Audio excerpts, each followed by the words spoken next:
Assalamualaikum warahmatullahi wabarakatuh. Selamat pagi anak-anak. Jadi semoga kalian selalu sehat selalu dan dalam lindungan Allah Subhanahu wa taala. Pagi ini kita akan belajar tentang penjumlahan matriks dan pengurangan matriks.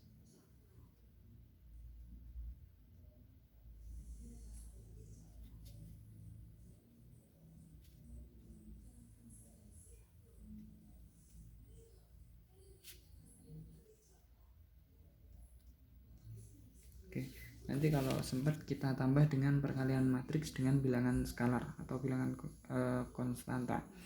Nah, kemudian jadi penjumlahan dan pengurangan dua buah matriks atau lebih. Jadi ada beberapa syarat.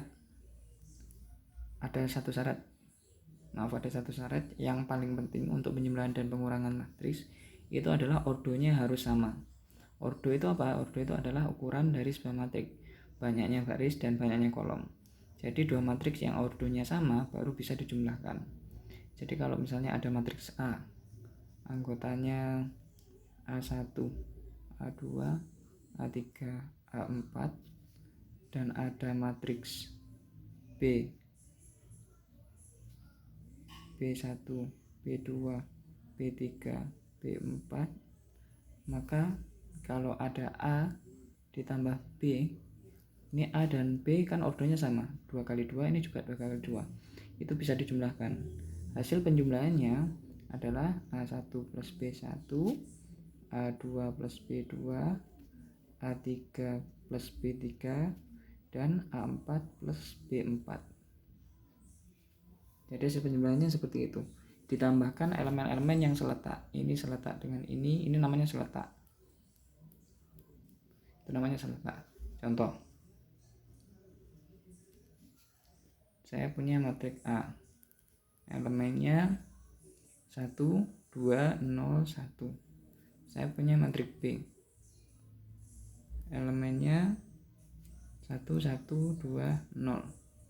Maka kalau A ditambah B, A dan B ini matriks ya, maka hasil penjumlahannya kan matriks 1, 2, 0, 1 ditambah 1, 1, 2, 0.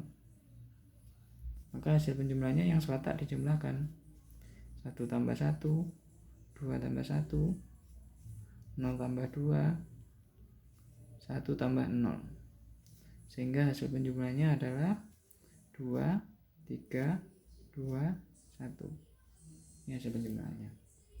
Nah, lalu bagaimana kalau misalnya dua matriks itu nggak sama? Misalnya C matriknya 2, 0, 1, 2, sedangkan D matriknya adalah 1, 0, 2, 0, 3, 1. Nah, yang ini ordonya 2 kali 2, yang ini ordonya 3 kali 2, 3 baris 2 kolom, maka ini tidak bisa dijumlahkan. Jadi C dan D tidak bisa dijumlahkan. Oke, maksudnya ini bukan berlaku untuk penjumlahan loh ya. Jadi penjelasan saya tadi juga berlaku untuk pengurangan. Nah, untuk sifat penjumlahan dan pengurangan matriks,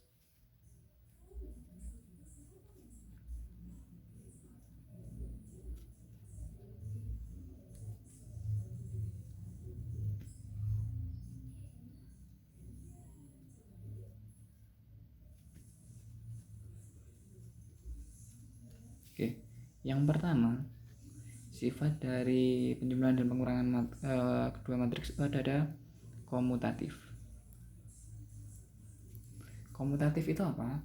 Jadi kedua matriks kalau dijumlahkan atau dikurangi, ini untuk penjumlahan dulu. Penjumlahan ini khusus untuk penjumlahan.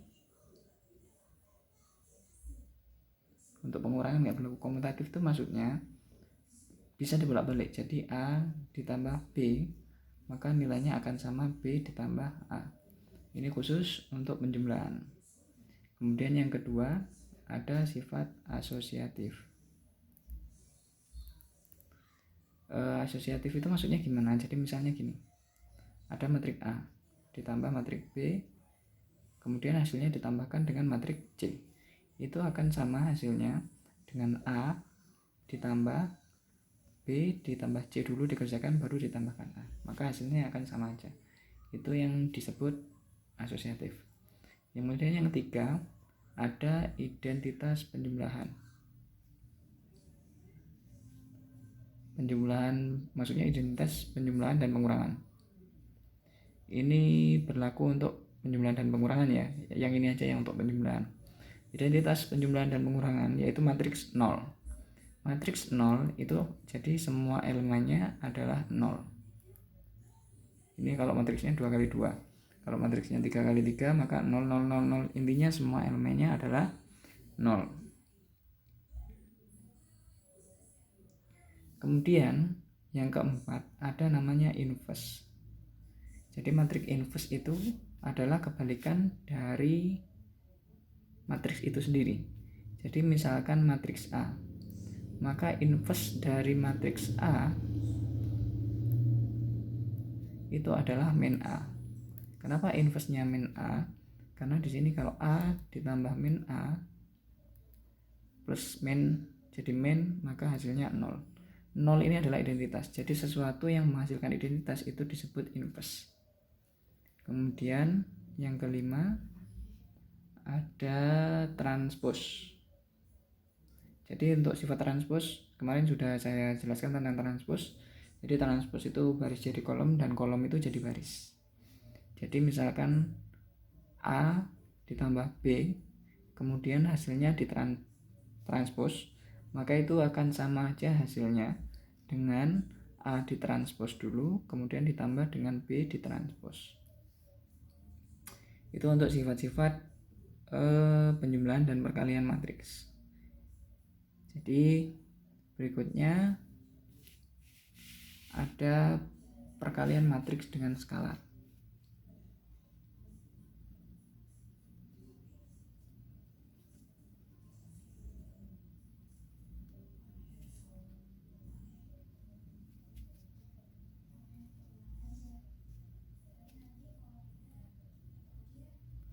Maksudnya gimana? Jadi jika ada matriks A misalnya, anggotanya A1, A2, A3, A4. Kemudian K itu adalah elemen bilangan real. Jadi K itu konstantanya. Maka K dikali matriks A itu hasilnya kan nanti K dikalikan matriks A1, A2, A3, A4. Maka hasilnya K ini dikalikan dengan setiap elemennya. Berarti jadinya matriksnya K kali A1, K kali A2, K kali A3, K kali A4. Contoh, saya punya matriks A